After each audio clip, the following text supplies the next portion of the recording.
Special intensive revision. Bihar के वर्तमान राजनीति का बड़ा ही लड़कियों की सुरक्षा की बात हो या लड़कियों की शिक्षा की बात हो, शराबबंदी हो, रोजगार के अवसर, बिहार में भी कुछ घटनाएं जो पेपर लीक की हुई है या समय से परीक्षा नहीं होने के, समय से रिजल्ट नहीं आने की, ये सब संवेदनशील मुद्दे हैं। SIR या स्पेशल इंटेंसिव रिवीजन बिहार के वर्तमान राजनीति का बड़ा ही गर्म मुद्दा है। अभी चुनाव आयोग ने मतदाता सूची को शुद्ध करने के लिए वो मतदाता जो कभी माइग्रेट करके कहीं चले गए हैं या किन्हीं के 2 जगह नाम है, डुप्लीकेट मतदाता है या कोई मृत हो गया है या फिर कोई अपात्र का नाम जुड़ा हुआ है या कोई पात्र का नाम छूट गया है, इस प्रक्रिया को व्यवस्थित करने के लिए इंटेंसिव तरीके से मतदाता सूची का पुनरीक्षण किया गया। और ये मुद्दा गर्मा गया क्योंकि एक प्रमुख क्षेत्र बिहार में जो सीमांचल का है, जहाँ पे इन्फिल्ट्रेशन की समस्या है, विशेषकर बांग्लादेशियों का, तो वहाँ इस तरह के बहुत बड़ी संख्या में नाम काटे गए और कुल नाम जो काटे गए उसकी संख्या लगभग 65 लाख है। तो ये बहुत बड़ी संख्या है और यह उस चुनाव को प्रभावित भी करेगा। जिनके वोट बैंक मुस्लिम हैं वो नाराज हैं कि हमारे वोट बैंक को प्रभावित किया जा रहा है। अगर प्रभाव की बात देखें तो सबसे अधिक घुसपैठिया वाला क्षेत्र जो सीमांचल का है वो प्रभावित होगा और दूसरे वो अप्रवासी मजदूर जो अभी बिहार में नहीं रह रहे हैं, बाहर चले गए हैं, क्योंकि वो समय से अपने अभिलेख प्रस्तुत नहीं कर पाए तो उनके नाम कटेंगे, या कुछ वे लोग जो बिहार में इंटरनली माइग्रेट करके दूसरे शहर में रह रहे हैं और समय से उन्होंने अभिलेख प्रस्तुत नहीं किया है, तो ये लोग सबसे अधिक प्रभावित होंगे। लेकिन बिहार की राजनीति इससे गर्मा तो गई है। बिहार की महिलाएं एक बड़ा वोटर ग्रुप है और दूसरे वहाँ की युवा, और युवा अक्सर फ्लोटिंग वोटर के रूप में होते हैं जो अंतिम क्षणों में निर्णय लेते हैं।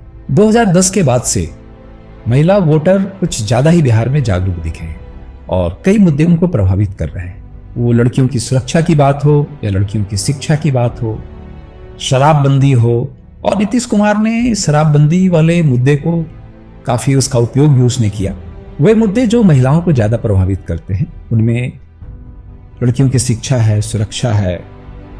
तभी वहां साइकिल योजना बड़ी सफल हुई थी महिला वोटर को लुभाने में।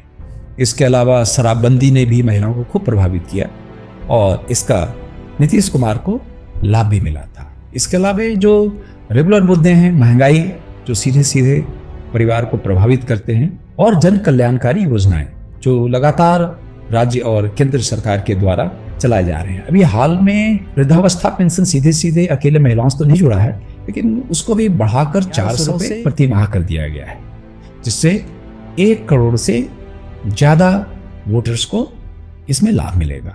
आजीविका के लिए दीदी योजना है जिसमें सामूहिक रूप से 10,000 रुपये महिलाओं के समूह को दिए जा रहे हैं। इसका भी प्रभाव वहां पे दिख रहा है। 60% युवा 35 वर्ष से कम के हैं और उसमें भी 18 से 29 वर्ग के युवा सर्वाधिक है, जिसे जेन जी भी कहते हैं। और ये फ्लोटिंग वोटर होते हैं जो अंतिम क्षणों में निर्णय लेते हैं कि किसको कैसे वोट करना है। और अभी तो सोशल मीडिया से वो ज़्यादा ही प्रभावित रहे हैं और एक नई तरह की ऊर्जा और उत्साह उन वोटर्स में है जो लगातार अवेयर भी चीज़ों के प्रति हैं और अपने अधिकारों के लिए पूरे रूप से जागरूक हैं। युवाओं के जो मुद्दे हैं निश्चित रूप से वो रोजगार के अवसर, बिहार में भी कुछ घटनाएं जो पेपर लीक की हुई है या समय से परीक्षा नहीं होने के, समय से रिजल्ट नहीं आने की, ये सब संवेदनशील मुद्दे हैं जो सीधे सीधे वहाँ के युवाओं को प्रभावित करते हैं। चूँकि सोशल मीडिया का प्रभाव उन पे काफ़ी है, इसलिए उद्यमिता के क्षेत्र में भी बिहार के युवा तेजी से आगे बढ़े हैं और उन्हें और अवसर चाहिए, इस बात के लिए वो बड़े जागरूक हैं। वास्तव में शिक्षा सुधार और ये जो कॉम्पिटिटिव एग्जाम्स के पैटर्न हैं, इसके लिए जो ठोस योजना लेके जो पार्टी आएगी उनको युवाओं का वोट ज़्यादा से ज़्यादा मिलेगा और जो यह सुनिश्चित कर पाए कि कॉम्पिटिटिव एग्जाम टाइप से हो रहे हैं, पेपर लीक नहीं हो रहा है, फिर वह युवाओं के लिए आकर्षण का विषय होगा। बिहार का चुनाव कभी गठबंधन या सीट बंटवारे के बगैर हुआ है क्या? वो एनडीए गठबंधन हो जिसमें बीजेपी, जदयू, एलजेपी और दूसरे सहयोगी दल हैं, या फिर महागठबंधन जिसको इंडिया गठबंधन भी कहते हैं, उसमें कांग्रेस, आरजेडी और दूसरी वामपंथी पार्टियां शामिल हैं। जब भी सीट बंटवारे की बात आती है तो पार्टियां चाहती है जिस क्षेत्र में उनका जातीय समीकरण बेहतर है या जिस भौगोलिक क्षेत्र में उनका प्रभाव ज़्यादा है वहाँ उनको ज़्यादा सीटें मिले।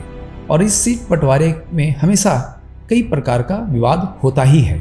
जिस दल को उस क्षेत्र में सीट कम मिलता है तो असंतुष्ट होते हैं, पार्टी के कार्यकर्ता भी संतुष्ट और असंतुष्ट होते हैं, तो उसका प्रभाव सीधे सीधे चुनाव पर पड़ता है। इस प्रकार यह सीट बंटवारा उनके पहचान का और उनके सम्मान का भी प्रश्न बन जाता है।